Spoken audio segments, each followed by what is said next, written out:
Hola, ¿qué tal? Empezamos por lo que yo creo más importante en este momento. Importante es todo, desde luego. Importante lo que pasa en el Perú. Pero cada vez más es la guerra de Rusia contra Estados Unidos. Y por eso el mundo está en peligro. Y la prensa no habla de este asunto porque, claro, como que da repelús y escalofríos hablar de la posibilidad de un conflicto nuclear. Pero Washington, cada día más envalentonado, más temerario, y ya anuncia oficialmente, y hoy día lo anunció el jefe de prensa del Departamento de Defensa, el señor John Kirby, que va a empezar a entrenar al personal militar ucraniano en el uso de obuses norteamericanos, ya no obuses comprados en otras partes, por ejemplo, a ex repúblicas socialistas que tenían armamento soviético y que se lo han estado cediendo a Ucrania, sino armamento abiertamente norteamericano como obuses de 155 milímetros, los más poderosos. El pasado miércoles el presidente Joe Biden ha anunciado otros 800 millones de dólares en ayuda militar a Ucrania. Entre esas ayudas está el suministro de más obuses y la entrega de helicópteros de transporte militar Mi-17, que son soviéticos, pero que han sido cedidos básicamente por Polonia para ayudar al ejército ucraniano. También Estados Unidos está abasteciendo de drones tácticos Switchblade, transportes blindados de personal M113 y los misiles antitanque Javelin, que tantos daños han causado precisamente en las fuerzas blindadas rusas. Zelensky, el presidente de Ucrania, ha dicho que la guerra del Donbass no va a ser breve, va a ser larga y cruenta y se va a parecer mucho a ciertos episodios de la Segunda Guerra Mundial. La presidenta del Banco Central de Rusia, hoy día, Elvira Nabiullina, ha anunciado que la situación va a ser crítica para Rusia a pesar de lo que ha dicho Vladimir Putin.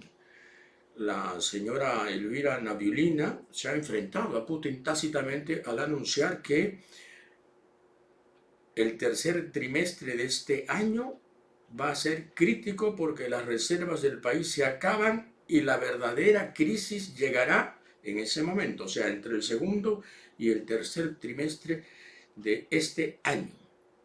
Nabiullina subrayó que la situación está lejos de normalizarse, como había dicho Vladimir Putin. La situación está por normalizarse, dijo Putin. No, el periodo en el que la economía ha podido vivir de las reservas se ha terminado, dijo la presidenta del Banco Central ruso.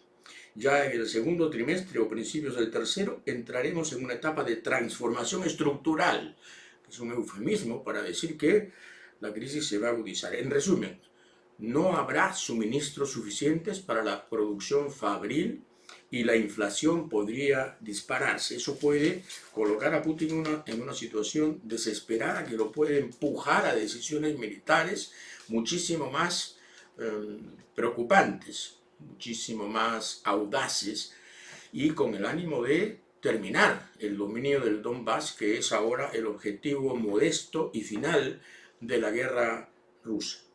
Rusia ya ha advertido a los Estados Unidos que deje de armar a Ucrania, no es broma.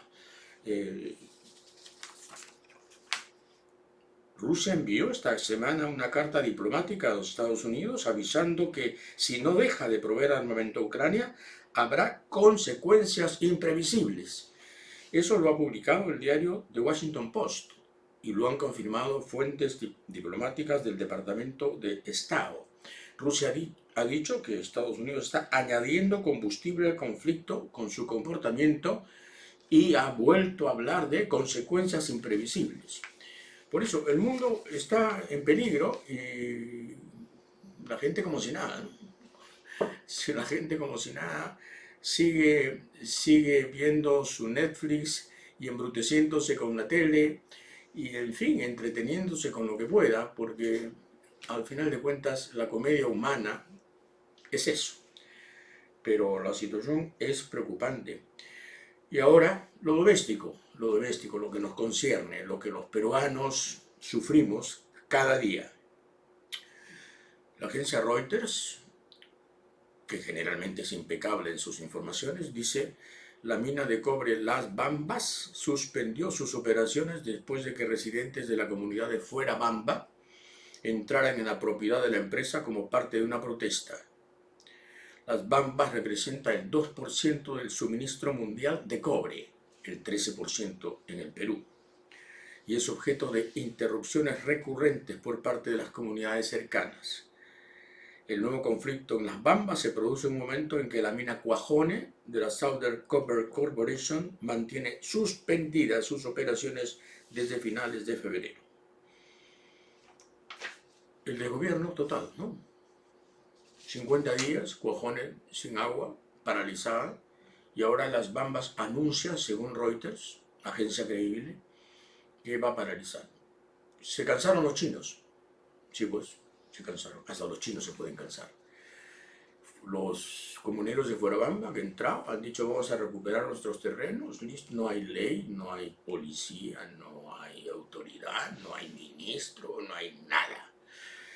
Y los mineros de Cuajone, mientras tanto, han dado un ultimátum al gobierno porque han dicho que ellos mismos van a abrir el agua, enfrentándose a las comunidades, a las 4 comunidades que decidieron cerrarles el caño ahí en el reservorio que está más arriba y dejarlos así, 50 días sin agua.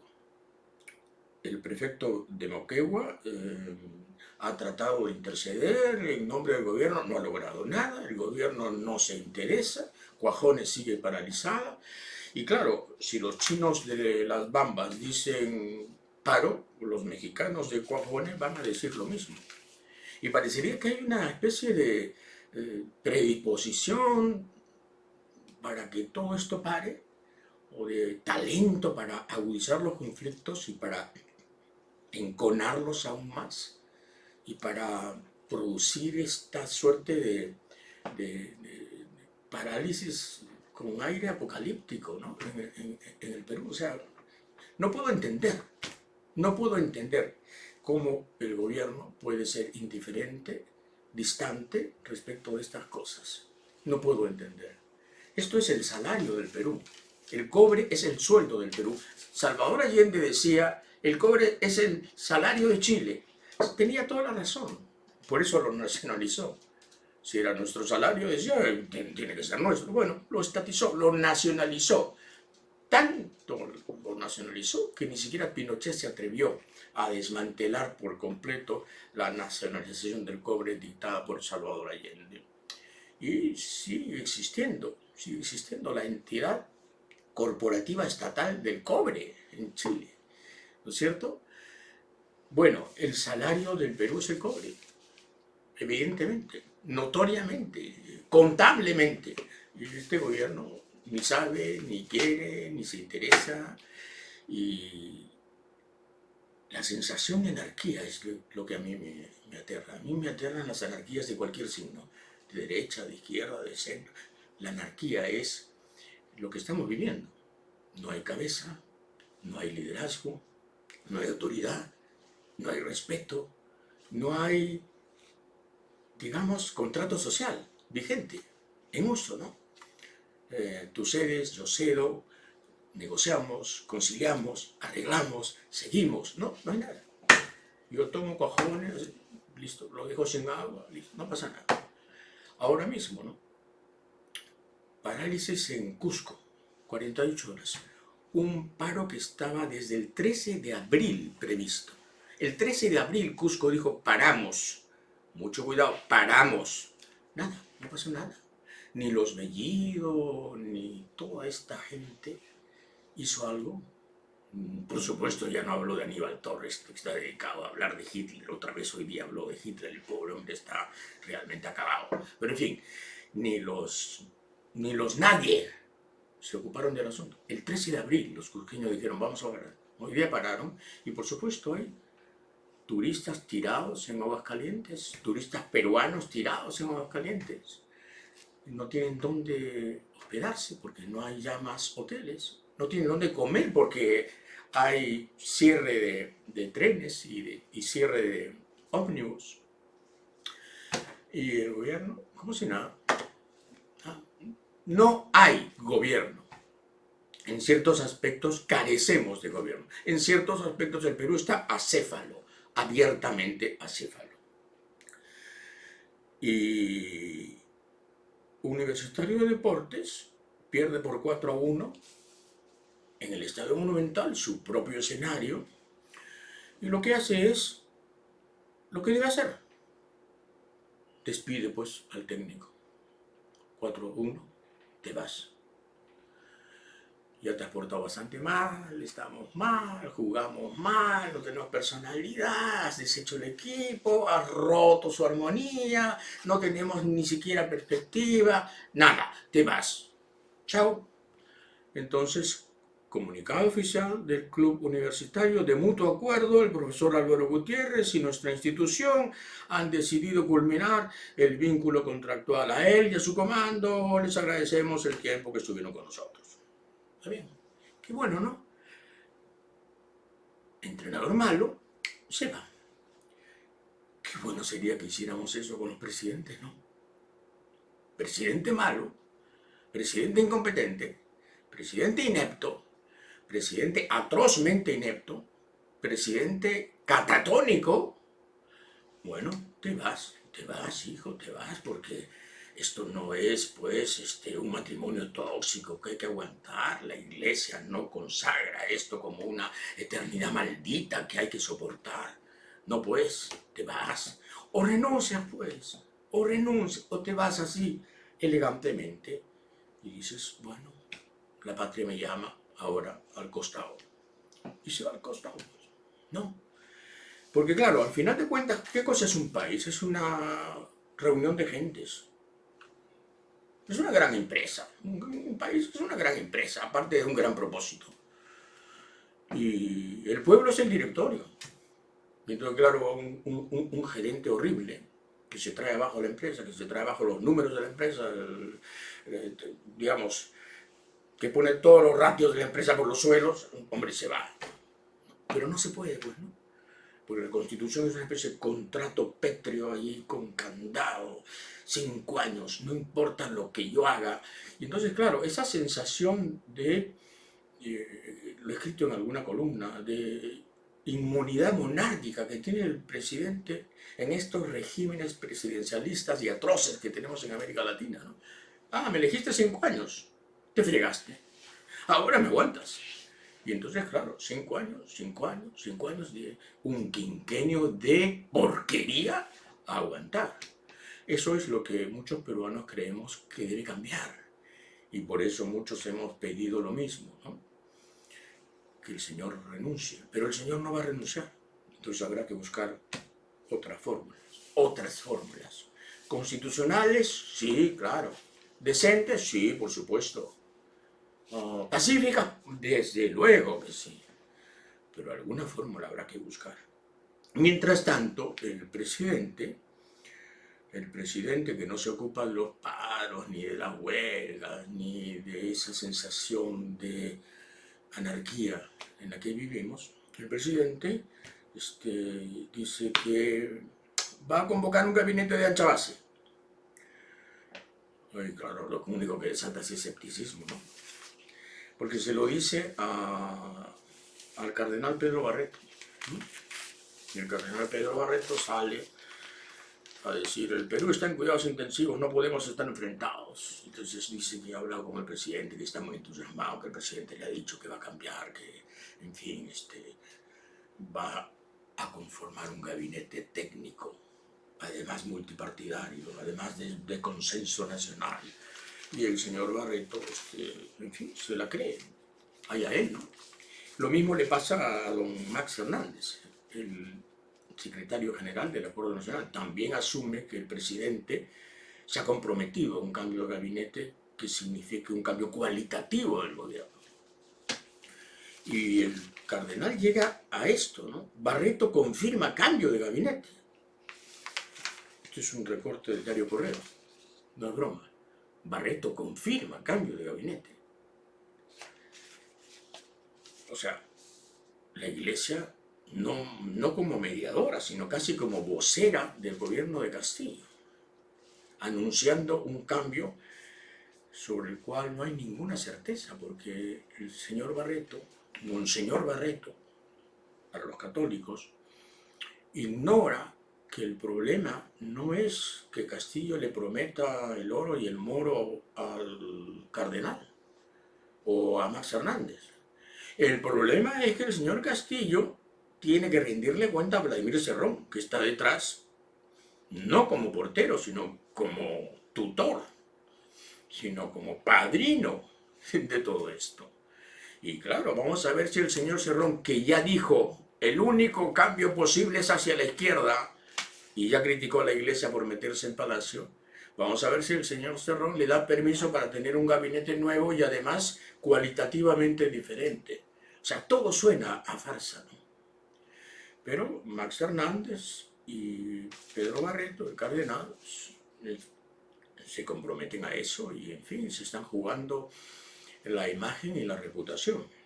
Yo, por supuesto, no creo una palabra en el anuncio de nuevo gabinete, y luego gabinete es nuevo gobierno y una nueva política. El problema es que el peso de Vladimir Cerrón sigue siendo enorme, gigantesco, sobre Palacio, sobre el señor Pedro Castillo. Y Vladimir Cerrón lo que quiere es esto. Esto de ahora es casi su sueño.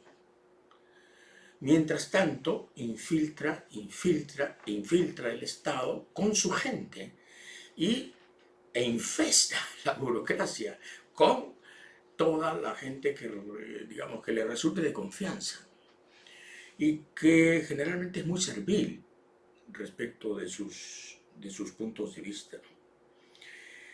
La unidad de inteligencia financiera, dicho sea de paso, ha detectado serias irregularidades en la compra del local de Perú Libre, el local de Breña, en Lima. Un local que costó $220.000, nada menos, no es poca cosa, $220.000. La unidad de inteligencia financiera ha descubierto que básicamente este dinero es sospechoso, y sospechoso de venir de, en fin, todo el aparato de recaudación negra que creó Perú Libre en Huancayo con los dinámicos del centro y otras bandas parecidas, cuyo objetivo era sacar plata de donde se pudiera para robustecer al partido, hacer la campaña y, en fin, financiarse. Yo he tratado de imaginar cuál es la lógica de Vladimir Cerrón y creo acertar cuando digo que Vladimir Cerrón piensa que a este Estado burgués hay que robarle. Este Estado burgués corrupto de derechas merece ser robado. O sea, para Cerrón, robarle al Estado no es malo, es revolucionario, es bueno, es casi robinhoodiano. Pero es claro, robarle, saquearlo, a como de lugar. Y la lógica de los dinámicos del centro es eso, ¿no? y de otras compañías. Todo esto parte, por supuesto, del Perú jungla que hemos creado, ¿no? Que hemos tolerado, que hemos permitido. Resulta que de los 9.549 mineros de Madre de Dios que están inscritos como mineros informales nada, ilegales. Repito, de 9.549 mineros ilegales de Madre de Dios, solo en Madre de Dios, solo el 3.4%, el 3,4%, es decir, 329 se han formalizado en los últimos 20 años. O sea, es cuentazo. Formalicemos a los mineros ilegales. Mentira, no se formalizan. Una investigación de María Elena Hidalgo, del Diario de la República, nos remite a esa certeza. No hay formalización voluntaria. La minería ilegal tiene que ser reprimida. Es ilegal. Lo que pasa es que el concepto de ley en países como el nuestro, países al borde de ser fallidos, al borde de la desesperanza, el concepto de lo legal siempre es relativo, ¿no? ¿Qué ley? ¿De qué ley me hablas? ¿La que no obedezco? ¿La que no reconozco? ¿La que violo todos los días? Entonces, claro, se le llama informal al ilegal, al tipo que tira mercurio por toneladas en el río Madre de Dios.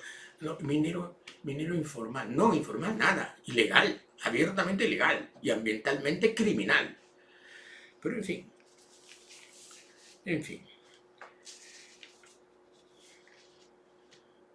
mucho se ha hablado del matrimonio de Belén Barnechea, la hija, la pobre niña, hija de Alfredo Barnechea.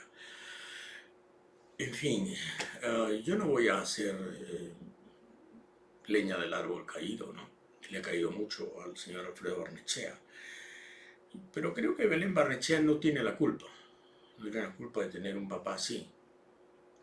El gran problema de Alfredo, al, digamos, tramar esta coreografía caminante que evocaba el baile de la soga, que es un baile moche, es un baile mochica, una danza mochica, antropológicamente remota y resucitada para esta ceremonia. El problema es que Alfredo tiene la idea, efectivamente, de pertenecer a una suerte de aristocracia imaginaria que le rinde culto al Perú antiguo porque cree que también comparte esas cunas y esos ancestros, junto, por supuesto, con el linaje español. Y entonces casi son como dos estirpes magníficas, combinadas y unidas, ¿no? Lo moche y lo español y lo noble. Y la pobre niña, claro, se tiene que casar con este señor, y la chica es una chica buena, que hace repostería, es la reina de las reposteras. Igual que la santa madre de Alfredo, que, hombre, tejía chompas. Pero a Alfredo le vino la cosa esta de la grandeza, ¿no? Lo conocí tanto, Alfredo, fui tan amigo de él, fuimos tan amigos, tan compañeros, en las épocas en que éramos jóvenes y caminábamos por toda la avenida Arequipa conversando sobre el Perú y el futuro y el mundo y los libros que devorábamos. Tan buen chico era Alfredo, tan buen chico. No puedo creer que se haya convertido en esta persona con tantas aspiraciones irresueltas, ¿no? En fin. En Chile no va a haber Senado. Wow, dicen los conservadores del Perú. ¿No va a haber Senado en Chile? No puede no haber. Lo que va a haber es Cámara de las Regiones. ¿Y por qué no? El gobierno de Boris ha abierto una caja de Pandora y de la caja han salido diversas identidades de Chile. O sea, Chile con Pinochet parecía uno solo, ¿no? El Chile, digamos, indiviso, unitario, hispánico. España, España, Chile, Chile. Bueno, resulta que Chile es una diversidad y ahora admite esa diversidad. ¿Y por qué no? Quizás nosotros, que estamos tan divididos y que tenemos tantas personalidades encontradas y a veces odiosamente encontradas, pero que no reconocemos esa diversidad porque nos gusta aparentar que somos uno, cuando en realidad somos varios. Quizás ahí tenemos una posibilidad de reconciliación, ¿no? Una suerte de cámara de las regiones, en donde el debate sea permanente, pues. Sí, claro, los chachapoyas, los chancas, los limeños, los limeñitos, los cerros del Almirante, todo, pues sí, claro, somos un montón de cosas, sin almacenar y sin conciliar. Somos un inventario que no se ha hecho. Así que no está mal lo de Chile, no está mal. Pero claro, a la derecha le preocupa, ¿no? Aprueban eliminar el Senado y crear un nuevo organismo. Sí, pues, sí. de repente el Senado no es tan importante por habiendo Cámara de Diputados, ¿no? Claro que estos debates no los entiende gente como la ministra Betsy Chávez, que es una provocadora y una desatinada absoluta, ¿no? De verdad, triste personaje, triste personaje. Tuvo todo para parar la huelga, para parar la huelga de los controladores aéreos. Tenía la fecha, tenía la plataforma de negociación, y después salió a decir, esto sucede todos los años, ¿de qué se alarman? O sea, de verdad que es gente inaceptable, ¿no? Desde el punto de vista estrictamente funcional, inaceptable. Y claro, ella aprobó la huelga, sí, la aprobó. Después dice que no la aprobó, mentira, claro que la aprobó. La aprobó porque está en su oficio político aprobar una huelga que paraliza el transporte aéreo justo cuando empieza la Semana Santa, la larga Semana Santa, que puede significar una pequeña recuperación para la industria turística que está en los suelos y que ahora, claro, tiene que vivir con el paro del Cusco y con el cierre de Machu Picchu, con el cierre de los trenes y con Aguascalientes convertida casi en un campamento en donde los turistas se tienen que volver mochileros para sobrevivir. Ese es el país en el que estamos y ese es el gobierno que estamos padeciendo. Repito, padeciendo, señor Castillo. Una investigación del Procurador Público del Ministerio del Ambiente, ojo, del Ministerio del Ambiente, ha demostrado ya plenamente que el derrame en Ventanilla, que abarcó kilómetros y kilómetros a izquierda y derecha, que el derrame de Ventanilla fue por un problema estrictamente de la tubería de Repsol, no del barco italiano, no, que estaba abasteciendo de crudo, sino un problema del PLEN, que es en inglés el Sistema Submarino de Distribución de Crudo. El PLEN estaba gastado, oxidado y a punto de romperse en cualquier momento. Pues se rompió. Y no fue por oleaje ni por consecuencias de un remoto tsunami que no existió. No, mentira. Se rompió de uso. La manguera, ¡pum!, estalló. Listo. La manguera y el ensamble. Y entonces, solo el diario La República ha publicado esto. Los demás se han callado la boca. Se han callado la boca. Igual que se han callado la boca con otra cosa, ya no diré empresa, ¿no? Con otra cosa española que se llama Movistar.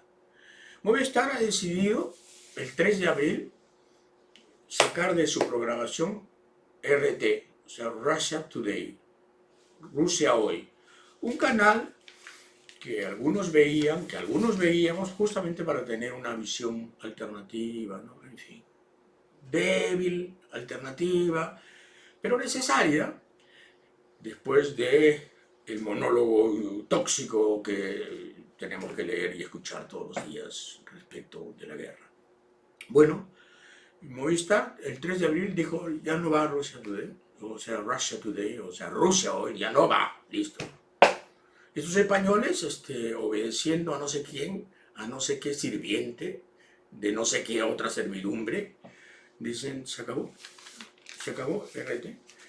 Y claro, tiene toda la razón la representante Victoria Bronzova, directora de la censurada RT en español, de decir, esto es pues sumisión absoluta, ¿no? Sumisión a los dictados directamente de Washington.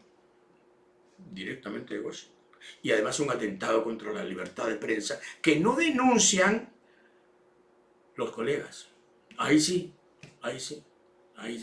calladito nomás, callado nomás. Porque si no te llueven troles. A mí me importa un rábano, que me lluevan troles, que me lluevan mugres, me importa un comino, pero yo digo, esto es un atentado contra la libertad de expresión y Movistar TV no tiene ningún derecho de actuar así, pero hacen lo que les da la gana, ¿no? Como Repsol, como Repsol, como lo harán siempre, porque de eso se trata.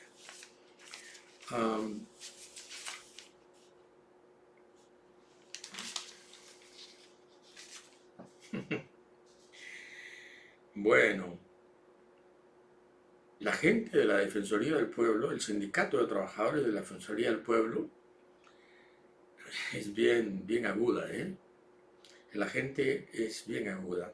Han publicado un comunicado diciéndole de modo muy directo a su defensor actual, que es, siempre lo he dicho con toda humildad, un fujimorista caleta,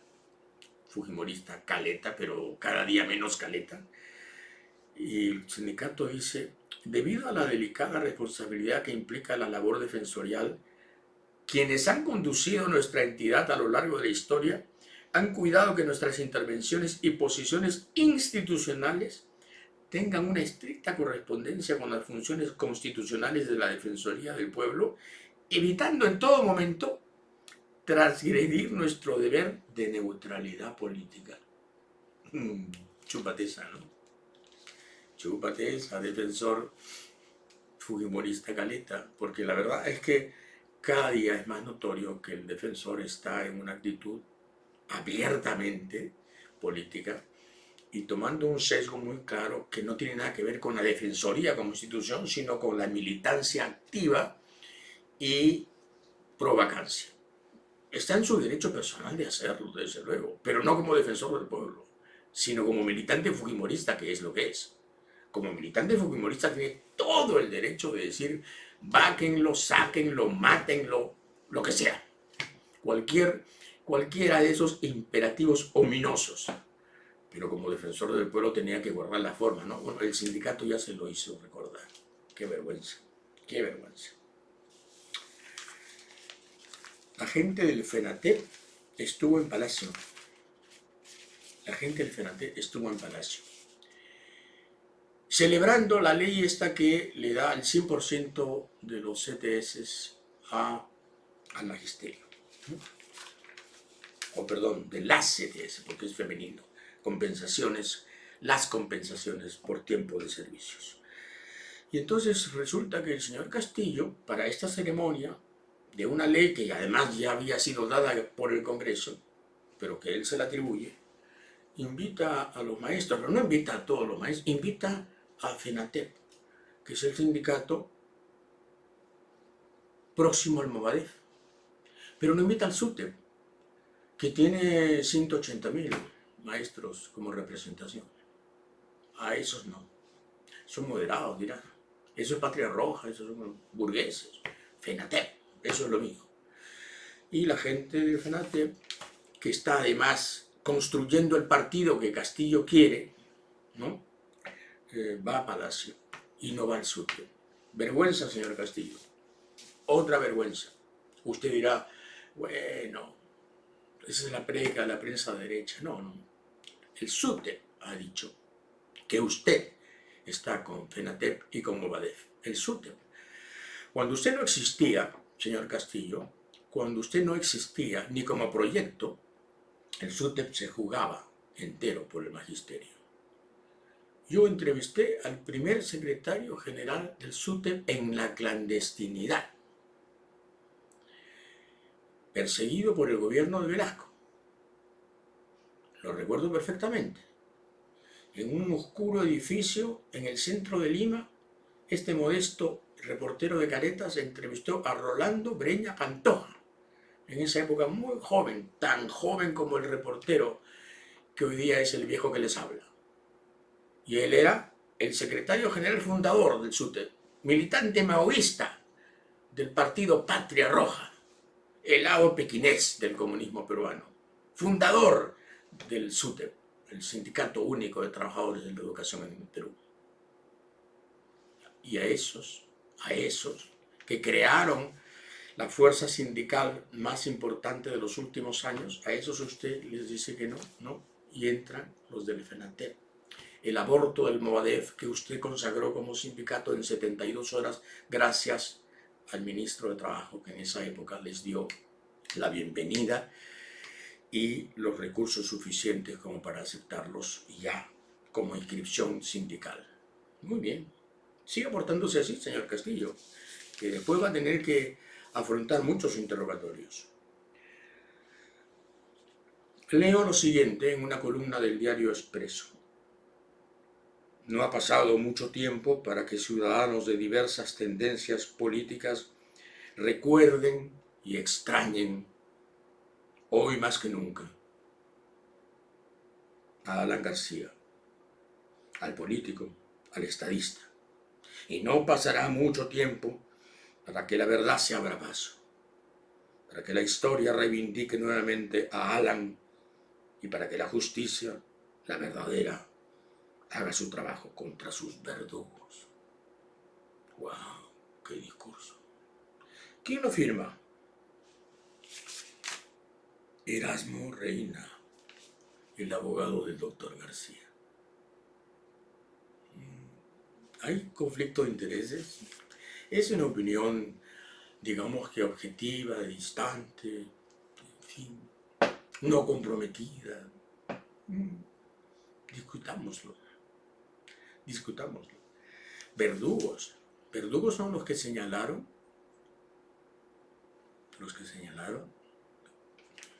al señor García como receptor de dineros negros en loncheras, maletines, vouchers, cheques, desde las épocas del tren italiano del primer gobierno hasta las loncheras de Odebrecht, pasando por los departamentos de Bogotá y París, y por toda la riqueza inexplicable de su entorno y de sí mismo, y por la casa de $830.000 de Miraflores, que fue la última adquisición inmobiliaria de las múltiples adquisiciones inmobiliarias. Si hay alguien que le hizo daño a la política peruana, después de Fujimori, fue García, porque García destruyó a un partido que había sido fundado para hacer política, y no dinero, para hacer socialdemocracia, y no banda. Y claro, en fin, los homenajes de sus abogados, ahí están. Rafael Hidalgo, también en Expreso, debo decirlo, ha publicado un artículo muy informado y muy deprimente, para decirlo con claridad. Lo leo rapidito, un par de párrafos. La agencia norteamericana Bloomberg reveló hace unos días, comillas, Bloomberg, la deuda externa de Perú se ha desplomado a mínimos históricos debido a una ola de malestar social. La inflación ha revuelto a un mercado que alguna vez fue famoso por su resistencia a una crisis política casi perpetua. Los bonos peruanos, añade Bloomberg, son los segundos con peor desempeño en el mundo en lo que va de abril, solo superados por Sri Lanka, que anunció la suspensión de pagos de la deuda extranjera. Sigue hablando Hidalgo, o citando Hidalgo. Barclays Capital dice: Perú está en camino de perder su grado de inversión porque las medidas que están tomando las autoridades, aunadas al deterioro de las perspectivas de crecimiento, podrían acelerar el debilitamiento de las métricas fiscales. Hay un problema de traducción. Debe ser simplemente del equilibrio fiscal, métricas fiscales, pero en fin. Y finalmente Hidalgo anuncia algo que hay que ver con mucha atención. El ministro Graham y la viceministra de Hacienda, Betty Sotelo, veterana en estas lides, vienen cocinando un gigantesco endeudamiento con una emisión de bonos que ascenderán a $14.000 millones y 30.500 millones de soles para cubrir los cuantiosos gastos de la administración chotana y 6.000 millones para canjearlos con los bonos que se vencen. qué tasa se ofrecerá, ni imaginarlo. Lo leo con preocupación, porque Hidalgo es un tipo que sabe de lo que habla. Y los datos que da comprometen el futuro de la economía peruana en lo inmediato. No todo es malo, claro. La Asociación de Ganaderos Lecheros del Perú ha publicado un comunicado en donde agradece al gobierno haber dado la ley, la tan esperada modificatoria del reglamento de la leche, que permite justamente que los ganaderos sean beneficiados con la adquisición obligatoria, compulsiva, por parte de la industria láctea de la leche fresca, que estaba siendo despreciada y reemplazada sistemáticamente por la leche neozelandesa, sobre todo venida como leche en polvo deshidratada. Bien, me parece muy bien. Aquí en este modesto podcast hablamos varias veces en favor de los ganaderos.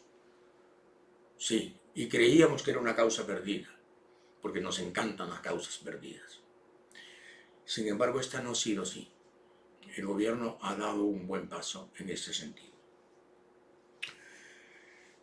Pero claro, como no todo puede ser buenos pasos, ahora resulta que los colectiveros, que se sienten dueños del Ministerio de Transportes y Comunicaciones, dueños absolutos, amos, ahora lo que piden es que los inspectores de la Sutran se vayan. Ya está. Que no haya inspecciones, que no haya operativos, en fin, que no haya Sutran. Y claro, el candidato Castillo alguna vez dijo, la Sutran que desaparezca. Hablaba en nombre de los colectiveros, es decir, en nombre del transporte informal. ¿Informal? No, ilegal, abiertamente ilegal. Y claro, ahora que han favorecido a estas gentes han tomado el ministerio y lo que quieren es fuera Sutran, impunidad absoluta. Ya lograron todo, han logrado su reconocimiento, han logrado que no se les reconozcan, o sea, que se les borren las papeletas de los últimos 2 años. Y ahora quieren, no hay operativos, que no haya operativos de fiscalización ni de nada. Este es el país salvaje que estamos construyendo, pues, donde lo informal, o sea, lo ilegal, va a ser lo que prevalezca. No nos quejemos después. No nos quejemos después cuando venga una oleada de seriedad disfrazada de fascismo y ponga las cosas en orden de una manera espantosa que nadie quiere, pero que será inevitable si la anarquía cunde. No ha habido proceso en la historia mundial de anarquía que no haya sido seguido por una dictadura, excepto en, digamos, las civilizaciones crepusculares, ¿no? Que efectivamente vivieron en anarquía en los últimos tiempos y así murieron. Pero la anarquía justamente es eso, es la muerte.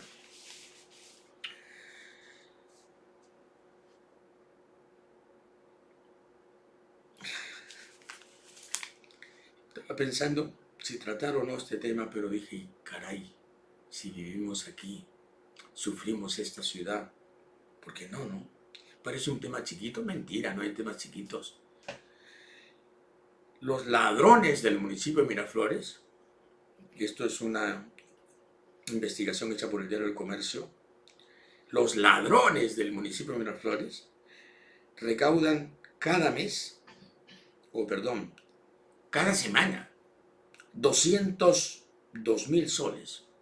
Por ejemplo, en tan solo una semana, dice el informe, la municipalidad de Miraflores puede recaudar 202.993 soles por llevar vehículos mal estacionados al depósito y poner multas. En promedio, las grúas de Miraflores cargan al día 47 autos en ese distrito. En la semana del 21 al 27 de marzo se llevaron 299, o sea, casi 300 vehículos. Yo soy testigo privilegiado de esto, porque hace poco fui víctima de uno de estos secuestros con cobro posterior. y puedo decir que son unos rateros, pero así absolutos. El alcalde de Miraflores ha decidido recaudar 202.000 soles a la semana. Ya está, listo. Y por supuesto, en nuestro caso se trató de una injusticia flagrante. De todas maneras hubo que pagar. ¿Cuántos casos serán semejantes al nuestro? Estoy seguro que la mayoría. Y claro, los municipios se han convertido en bandas. La banda de Surco, que es una bandaza, dirigida por Monsieur Combian, o sea, el señor Cuanto, ha decidido que haya un edificio de 7 pisos en la urbanización Antonia Moreno de Cáceres. La Junta Vecinal Antonia Moreno de Cáceres hace la denuncia pública a través de los medios de comunicación que el municipio de Surco ha otorgado una licencia de manera irregular e indebida para la construcción de un edificio con 7 pisos, lo cual va en contra de lo claramente reglamentado en la normativa vigente por un jirón, como es el caso Jirón José de la Jara y Ureta, urbanización Las Magnolias, cuadra 5. El municipio está tratando de sorprender a los vecinos que aquí residimos, aduciendo argumentos que no se aplican a un jirón, y se está favoreciendo a la empresa constructora en perjuicio de las familias que se verán afectadas por esta mayor congestión de gente, mayor tráfico de vehículos en una zona de baja densidad, creando un precedente negativo. Aquí nomás, a 2 cuadras ya, Combián se asfaltó un edificio enorme que va a ser una mole, y cada día es Surco, cada día es un distrito más degradado gracias a estos bandidos que toman los municipios y que hacen lo que les da la gana y que por supuesto venden cada licencia a un precio que ya me imagino cuál será. Y además, como no van a ser elegidos, entonces son 4 años que tienen que aprovechar. Por eso, próximas elecciones, mi consejo modesto es: elijan a quien les ofrezca no más edificios, o edificios en todo caso no mayores de 4 pisos. Ese es el hombre. Y por supuesto, si no cumple, palo con él, por supuesto. Pero esos como Carlitos Brus, que ya está postulando, ¿no? Carlitos Brus es 22 pisos mínimo. Sí, claro. Es el club de los constructores. Es la plata fácil. Son 100.000 soles para un tipo del municipio y se acabó, listo. Se cambia la zona. La zona residencial se vuelve comercial, la comercial se vuelve hipercomercial. Y por supuesto, Lima es esta edificio de ciudad. Y Surco es este distrito cada día más amenazado, cada día con menos valor, porque los alcaldes Combián han hecho lo que les da la gana. Así de sencillo.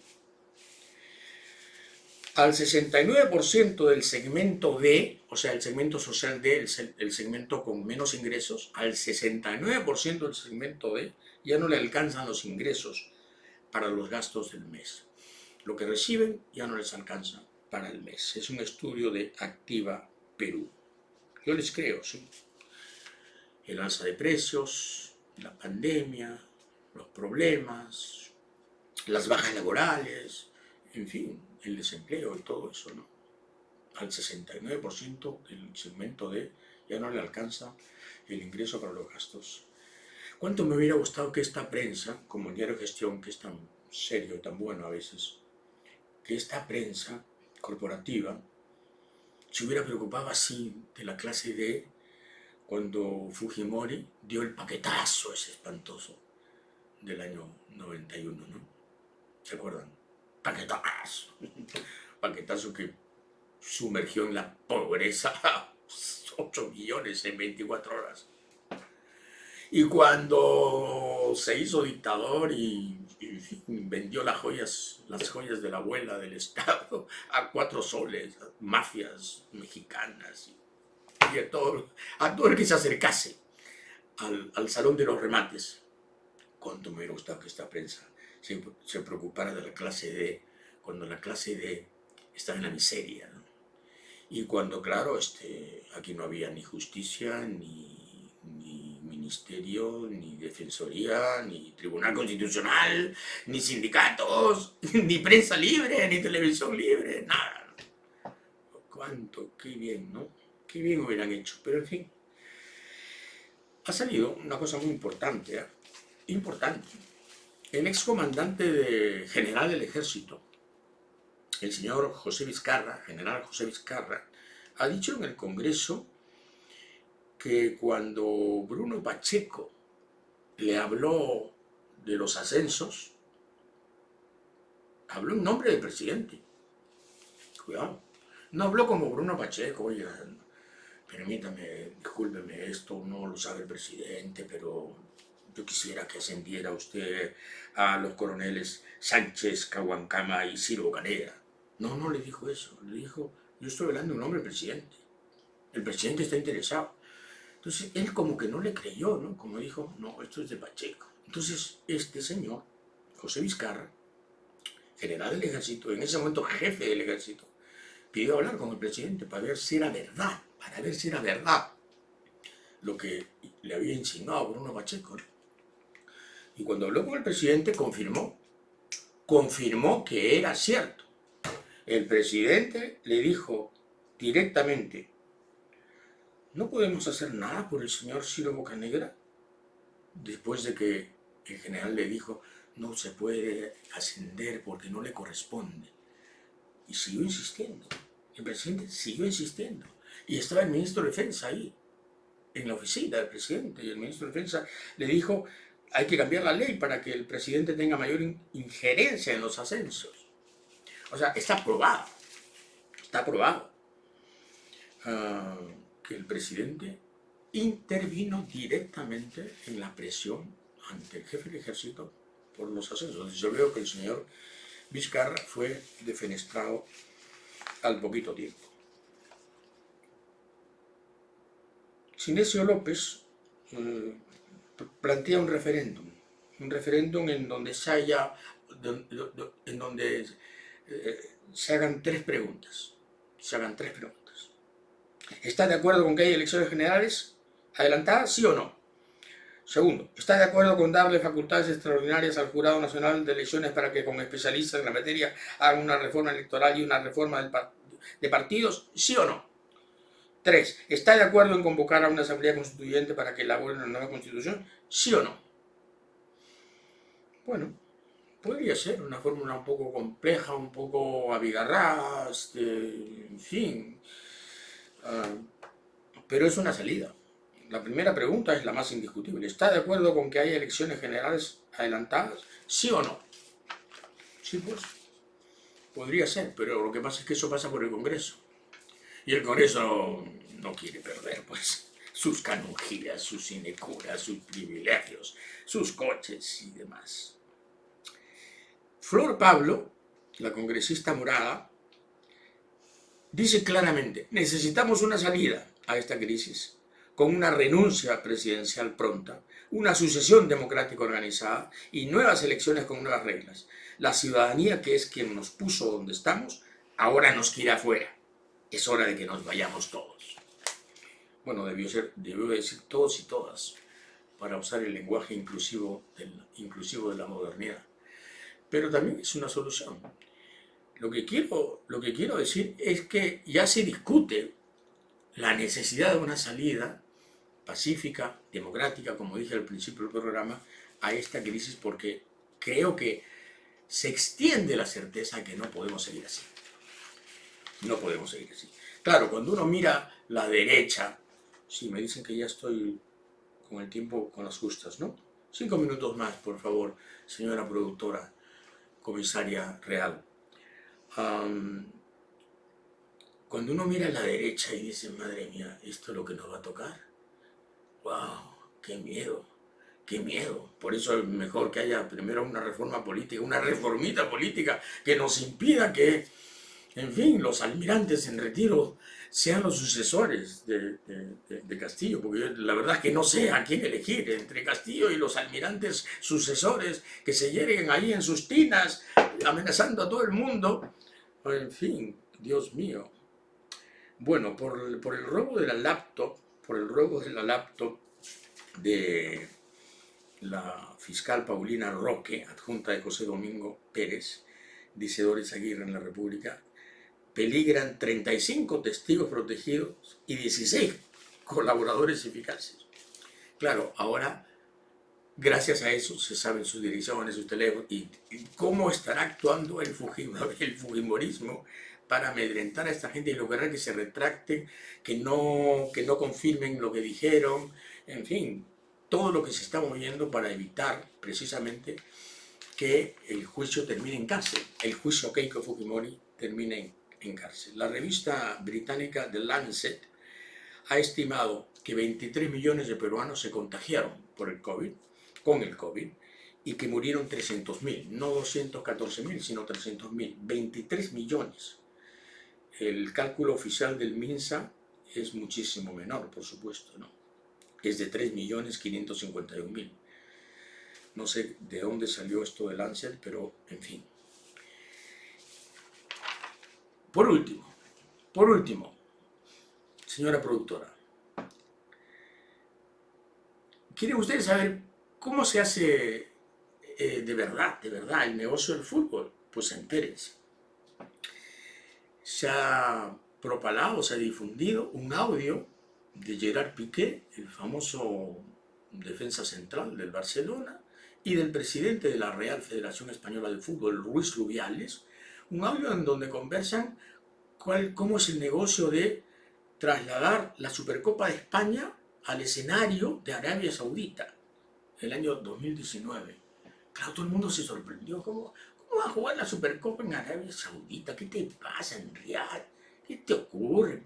Siempre se jugó, hombre, o en Camp Nou, o en el Bernabéu, o en el estadio del Atlético de Madrid, o en el de Bilbao. No.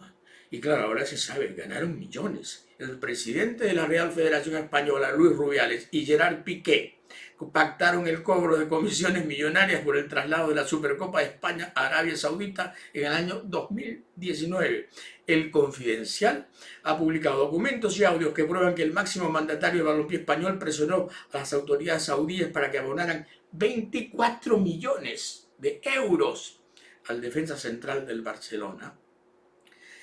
Y no obstante, y a pesar de la complicidad entre ambos, se intentó ocultar la participación del futbolista en la operación. Entonces hay una parte en donde Gerard Piqué, en donde el presidente de la federación le dice, a ver, Geri, mira, yo voy a ver también esto con el Madrid. Yo creo que el Madrid me va a decir que no. Como me va a decir que no, esto nos viene de puta madre para justificarnos de cara al futuro y decimos entonces que es el Camp Nou, es el estadio con más capacidad y sobre todo del campeón de la liga. O sea, para jugar los previos ahí, ¿no? Y le responde, cuando le cuentan a Piqué que el Madrid solo por 8 millones se va a Arabia Saudita, dice, a ver, Rubi, si es un tema de dinero, si ellos, los del Real Madrid, por 8 irían, hostia, tío, se paga 8 al Madrid, 8 al Barcelona, a los otros 2 y 1 son 19 y os quedáis 6 kilos, tío. Antes de no quedarnos con nada, os quedáis con 6, apretamos a Arabia Saudí y a lo mejor le decimos que si no el Madrid no va y le sacamos un palo más o 2 palos más. Ese es el audio publicado. Así se maneja el fútbol. ¿Se imaginan la cantidad de dinero sucio que ha corrido para el mundial que se va a jugar y donde pretendemos llegar después de ganarle al que resulte triunfante del duelo entre Australia y Emiratos Árabes Unidos? Pensaba hablar de Miguel Hernández, pero no me dejan. Hasta el lunes. Gracias.